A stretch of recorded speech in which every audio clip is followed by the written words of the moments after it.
Damos la bienvenida al doctor Tarquino Orellana. Él fue miembro de la Corte Constitucional, experto en Derecho Constitucional, fue también síndico del municipio de Cuenca. Doctor Orellana, muy buenos días. Hasta donde tenemos conocimiento y le entendemos, la extinción de dominio consiste en una declaración de titularidad en favor del Estado sobre bienes de origen ilícito. Quisiéramos, en sus palabras y en su análisis, conocer la importancia de esta ley que ha recibido observaciones de la Corte Constitucional. Muy buenos días, muchísimas gracias por la oportunidad para conversar a través de este medio con los ciudadanos en general respecto de una temática que creo que ha estado pendiente en el ambiente político, cultural los últimos años. La ley de extinción de dominio que fue aprobada en segundo debate, o remitida por el señor presidente de la República al presidente de la República con fecha 20-21 de enero, si no recuerdo mal, fue objetada en el orden constitucional por parte del mismo presidente y llevado para un dictamen de la Corte Constitucional con fecha 19 de febrero. La Corte Constitucional ha determinado de manera unánime que hay una inconstitucionalidad de fondo en los artículos 4, 8, 71, 72 y en algunas normas conexas con esas propias disposiciones. Los conceptos principales que desarrolla la Corte a mí me parecen que en el orden del texto jurídico son muy interesantes, muy profundas respecto de los conceptos de seguridad jurídica, de garantías de proporcionalidad, de garantías de certidumbre que deben haber en las normas, lo cual nos lleva a un tema que a mí me parece que es más importante en la discusión y que está un poco en el contexto. Usted preguntaba el valor de esta ley. Yo creo que evidentemente esta es una ley necesaria, pero no es una ley imprescindible para combatir la corrupción. A veces los ecuatorianos en la vida política también hacemos de los temas coyunturales los temas más importantes, pero creo que el tema de la corrupción es, como razona la propia Corte, un tema complejo que necesita de varias herramientas. Esta es una de las herramientas, pero seguramente esta herramienta no es la imprescindible, ni el tema de la corrupción se va a agotar por la aplicación o inaplicación, por tener o no tener esta norma. Creo que las conclusiones que desarrolla la Corte son bastante interesantes, muy profundas respecto de la aplicación, sobre todo de estos conceptos de seguridad jurídica, la retroactividad, la posibilidad, por lo tanto, de lo que yo diría, y que está presente mucho en la discusión jurídica política, y si recordamos y ponemos en el ambiente de los ecuatorianos lo que está discutiéndose, la ley de extinción de dominio ha tenido dos frentes. Un frente que se ha opuesto directamente a la ley y que se ha identificado con el bloque correísta. Y otro frente que casi todos los partidos se han sumado en aprobar la ley como tal vez una panacea de solución de los conflictos. Y yo diría que en este segundo bloque ocurre un fenómeno que es muy peligroso, que es el populismo legislativo. Ese populismo legislativo que es radical, que es absolutista, que pone normas que después terminan siendo imposibles o manipulables. Y creo que ese es el punto central de una reflexión que yo quisiera transmitir, porque a veces estos excesos de puritanismo legislativo, de gran convicción, no pasan de ser retóricos. Y lo que la Corte está haciendo, yo creo que de manera muy seria, es decirle, a ver, una ley de extinción de dominio que facilita y crea la posibilidad de que en cualquier tiempo, por un concepto tan abierto como el origen lícito de los bienes, sin que se califique esa licitud, realmente puede provocar situaciones que son fáciles de persecución política y de abuso. Lo que necesitamos son normas claras, normas que nos den certidumbre, normas que generen herramientas susceptibles de ser valoradas y llevadas a la práctica de manera sólida y seria por los operadores de la justicia, y no meras declaraciones retóricas generales que conciben, por ejemplo, esto de la retrospectividad que creó la norma, que es una forma muy particular y sui generis de retroactividad de la norma, o estas otras de fuente de inseguridad jurídica que confunden el ámbito civil con el ámbito propiamente penal, de sancionatorio, al La incorporar discusión normas. se centra justamente, doctor Orellana, en estos conceptos de imprescriptibilidad y retroactividad. La Corte señala que no son compatibles con el derecho, que pueden vulnerar la seguridad jurídica, pero en la Comisión de Participación Ciudadana se dice que esto es lo medular del proyecto. Mire, yo creo que el tema no va por ahí, porque efectivamente los tratados internacionales de los cuales es suscriptor el Ecuador consideran formas amplias de seguridad jurídica, pero que establezcan tiempos. Si se establece un principio de imprescriptibilidad primero, de imprescriptibilidad y luego de retroactividad, ¿qué estamos haciendo? Creando un fenómeno de inseguridad jurídica permanente, porque que los ciudadanos tengamos que en cualquier tiempo, aún los herederos de bienes, demostrar el origen lícito de los recursos, obligaría a que los ciudadanos al momento de adquirir un bien debamos tener establecido de manera precisa cuál es el origen de todos los recursos, porque si a eso sumamos una disposición que diga que debemos probar o que toda actividad contraria al ordenamiento jurídico vigente es fuente de ilicitud, genera ciertamente problemas muy graves. Yo creo que ahí hay temas que ciertamente merecen una reflexión, que seguramente suponen un debate, pero que necesitan, yo diría, una seguridad y una certidumbre que nos permita contar con normas claras, porque solo con normas claras, precisas y con una operación jurídica lo suficientemente sólida, vamos a tener una herramienta más de la lucha contra la corrupción. Tal vez uno de los fenómenos más problemáticos es esta especie de apología indirecta a la propia corrupción, ¿no? Me declaro el más preclaro, me declaro yo mismo el más transparente, me declaro y hago la retórica más fabulosa de la lucha contra la corrupción y establezco normas que sean imposibles o normas que sean abusables. Y creo que esa fórmula son las fórmulas dañinas de la propia lógica de la lucha contra la corrupción. Doctor Orellana, muy buenos días. Efectivamente, la imprescriptibilidad y la retroactividad de este proyecto creo que son las dos objeciones más importantes por inconstitucionalidad que se hizo a esta ley. Pero además nos preguntamos, como usted mismo manifestó, hay un grupo y creo que un sector de la sociedad también que veía en esta ley como una herramienta importante para recuperar el dinero de la corrupción, para recuperar los bienes de la corrupción. Pero aquí surgen otras inquietudes. ¿Cuán real va a ser esto a través de la aplicación y la implementación de esta ley, cuando muchos de estos bienes, de estos recursos estarán probablemente en el exterior? Se va a requerir el apoyo y la respuesta y la cooperación internacional. Además, como usted dice, estos bienes quizás pasaron ya a manos de terceras personas o estarían en este caso en manos de los herederos. Entonces, en todo este contexto surgen además una gran cantidad de otras inquietudes que quizás estarían más allá únicamente de la aplicación aquí en el Estado ecuatoriano o aquí dentro de nuestro país. Una primera cuestión que a mí me parece fundamental establecerla es que la ley de extinción de dominio, que es una ley de naturaleza civil, permite eliminar el derecho de propiedad sobre ciertos bienes cuyo origen se entiende ilegítimo. Esta ley, ciertamente considero yo, puede ser una herramienta importante en la lucha contra la corrupción, pero el que podamos recuperar el dinero robado, el que podamos sancionar a los corruptos, el que podamos seguir la ruta del dinero, no está prohibido por las normas vigentes, ni las normas vigentes impiden que lo hagamos.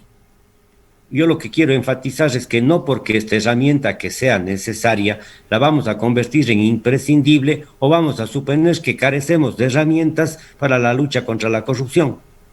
Al país no le faltan leyes, le sobran corruptos. Y creo que es importante tener un énfasis claro en que con las herramientas con las que contamos, a pesar de los deficientes que puedan ser en algunos ámbitos del orden jurídico, no estamos limitados de una lucha frontal contra la corrupción. Y que esa lucha frontal contra la corrupción necesita, yo diría en principio, sobre todo, una clase política honesta, una dirigencia política honesta. Y creo que eso es lo que fundamentalmente le está haciendo falta a este país.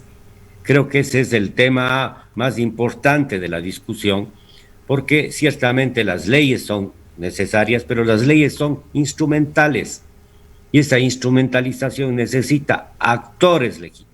Doctor Orellana, esta ley ha tenido tantos capítulos que realmente perdemos ya el hilo, pero nos da la impresión de que cae incluso en un círculo vicioso. Ha sido tan discutida, tan debatida en la Asamblea, ha pasado también por el Ejecutivo, ahora por la Corte Constitucional, tendrá que retornar a estas dos instancias, entendemos, antes de su aprobación. Vayamos al Ejecutivo, que se encuentra, dicho sea de paso, en una profunda crisis. ¿Qué es lo que hizo y qué es lo que dejó de hacer con respecto a esta ley para que nuevamente vuelvan a tener que observarse estas instancias? Sí, me parece bien importante esta pregunta porque tal vez nos lleva al contexto, ¿no? Como usted bien dice, nos hemos pasado los últimos 3 años discutiendo la necesidad de esta ley.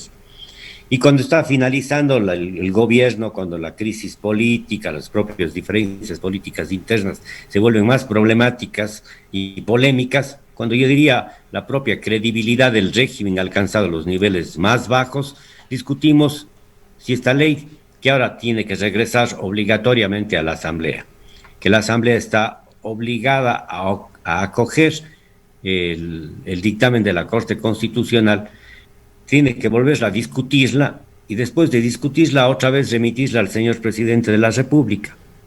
No ocurrirá, no nos podrá ocurrir que en este momento precisamente sea el más proclive para que difiramos el tema y que convirtamos esta vez este asunto en otra discusión política que después la convirtamos en una materia de disputa recíproca respecto de decir quién aprobó la ley, quién no la aprobó. Y ocurre un fenómeno que en psicología se conoce como de transferencia o de referencia y decimos, entonces no, carecemos de esta ley y por eso no luchamos contra la corrupción. O solo porque no tengamos esta ley supuestamente vamos a lograr los fines que el país necesita. Por eso yo sí quisiera enfatizar en la necesidad que ciertamente contemos con esta ley, pero esta ley no es la panacea, ni esta ley va a resolver los problemas que existen en el país. El problema de la lucha contra la corrupción necesita de esta ley, pero esta ley no es imprescindible. Y también necesitamos, o debemos sobre todo, yo creo, tener mucha perspicacia de lo que nos ocurre en la dirigencia política, en la dirigencia judicial, en los operadores de justicia, en los operadores prácticos de la policía. Creo que hay un tema de institucionalidad mucho más profundo e importante sobre el cual debemos reflexionar. Quisiera pasar a otro tema, de alguna manera correlacionado, y le planteamos esta pregunta debido a que se trata de un personaje político local, un exalcalde de Cuenca. Usted conoce también ese ámbito, fue síndico municipal. Paul Granda, exalcalde de Cuenca, se vio involucrado en el proceso de delincuencia organizada en el cual están Bucaram Puli, está Salcedo Bonilla. Paul Granda el día de ayer ha pedido a la Fiscalía que se abstenga de acusarlo en este proceso. Refiere una carta firmada por su abogado Juan Carlos Salazar en la que asevera la falta de existencia de elementos de convicción fundamentados en su contra en este proceso que sigue en etapa preparatoria de juicio. Quisiéramos conocer su opinión sobre este caso. Mire, yo creo que los ecuatorianos, los cuencanos, de manera más cercana, nos hemos sentido muy preocupados de esta trayectoria de nuestros políticos. Y esta trayectoria y este proceso, yo diría, en donde lo que ocurre alrededor de la política siempre es lo que ocurre entre sombras.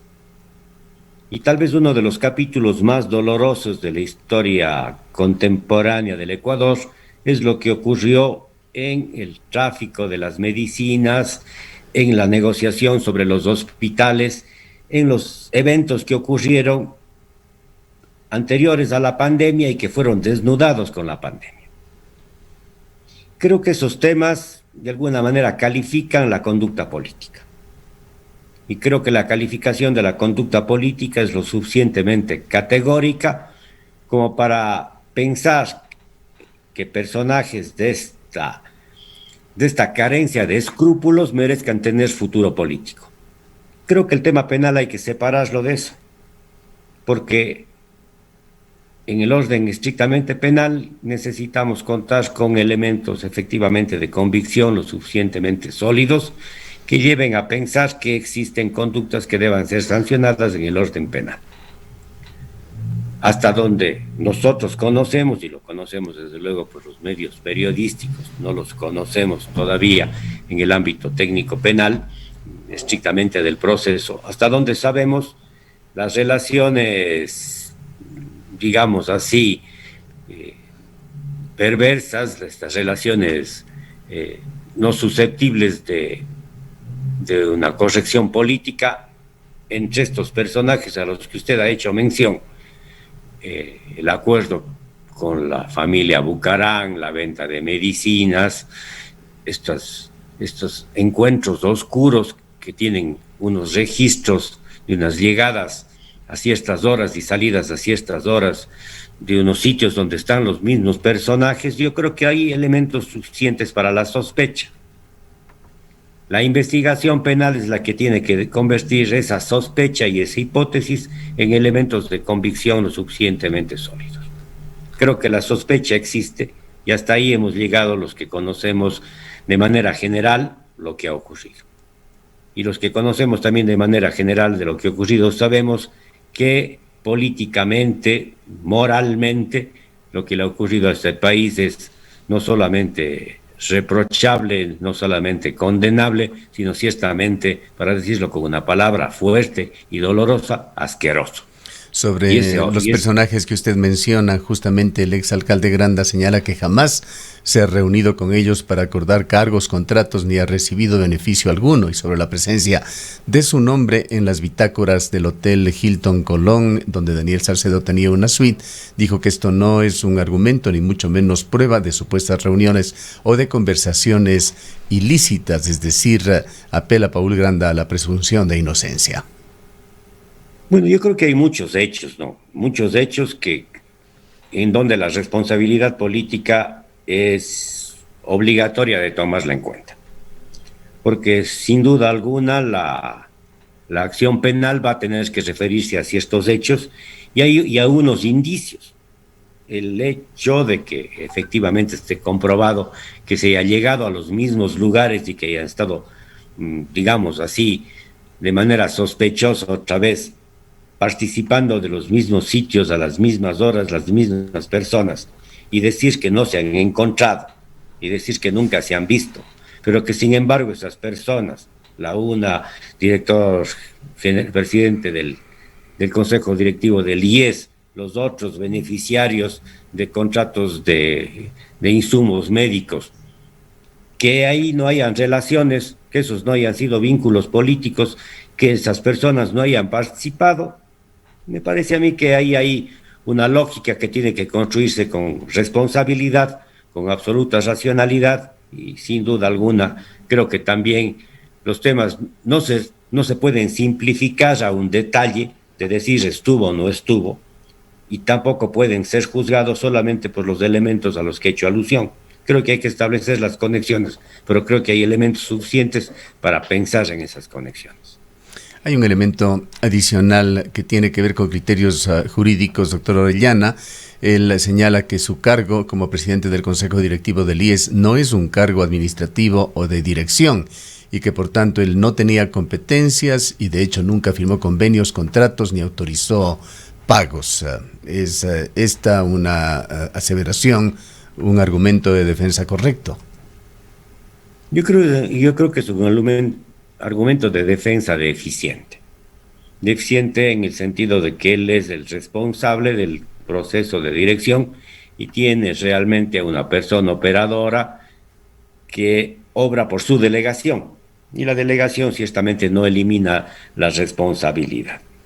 La responsabilidad política es evidente La responsabilidad civil la podrá establecer la Contraloría General del Estado y la responsabilidad penal le corresponde a los propios jueces. Yo no soy ni juez ni conozco los casos en el detalle, pero creo que en el orden público de la preocupación general legítima que tenemos los ciudadanos sobre estos temas, creo que hay un cuadro de un conjunto de hechos donde podremos enhebrar un conjunto de hipótesis que son lo suficientemente plausibles respecto de conductas que debemos condenarlas. Y estos personajes están involucrados en esas conductas condenables. Ahora, doctor Orellana, estamos próximos a un proceso electoral, estaremos eligiendo al próximo presidente de la República y en este contexto no dejamos de preguntarnos qué va a pasar con la Administración de Justicia. En el debate pudimos escucharles a los dos candidatos hablar muy brevemente de aquello. Ambos insisten en la independencia de la Administración de Justicia, pero deberíamos preocuparnos de qué es lo que va a suceder con todos estos procesos y también los anteriores, dependiendo de quién vaya a ser el futuro presidente? Mire, yo creo que el tema de la institucionalidad de la justicia es un tema fundamental, sin duda alguna. Los dos personajes han afirmado su concepción de respeto a la administración de justicia, al principio de independencia de esa función del Estado, pero la pregunta es ¿a quién le puede creer?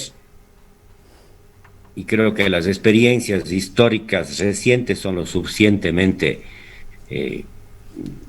claras con relación a quién, por lo menos, tiene una trayectoria de intervención en la administración de justicia, que fue el Correato, una administración de justicia que todavía sufre las consecuencias de esa intervención, de esa interferencia, de esa ruptura, diría yo, de una tradición política precaria que la propia administración de justicia ha tenido en la historia del país y que fue, yo diría, tal vez como en ninguna época tan interferida, intervenida, sometida también, casi burocratizada a un nivel penoso que es el que tenemos todavía en la administración de justicia.